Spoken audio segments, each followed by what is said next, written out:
नदी के किनारे बैठा था। उसने देखा कि मिट्टी के ढेले पड़े हैं, लेकिन वो असल में छिपे हुए मगरमच्छ थे। उसे खतरा समझ आ गया।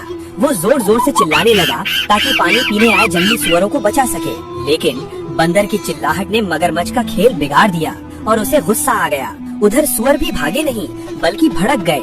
उन्हें लगा ये बंदर बेवजह शोर मचा रहा है। गुस्से में कुछ सुअरों ने पेड़ के तनों पर जोर से वार किया, जिससे बंदर सीधे कीचड़ में गिर पड़ा।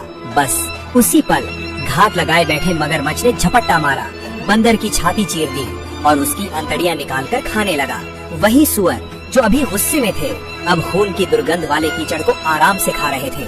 यही असली जिंदगी है, जहाँ सच बोलने वाला अक्सर गलत ठहरा दिया जाता है, क्योंकि लोगों को सच नहीं बल्कि सुकून देने वाला झूठ पसंद होता है। इसलिए हर जगह सच बोलने से पहले थोड़ा रुककर सोच लेना चाहिए, क्योंकि जब फायदा उठाने वाले लोग और बिना सोचे समझे भीड़ के साथ चलने वाले लोग एक साथ खड़े हो जाते हैं, तो सच बोलने वाला इंसान ही सबसे पहले निशाना बनता है और धीरे धीरे उसे ही गलत साबित कर दिया जाता है।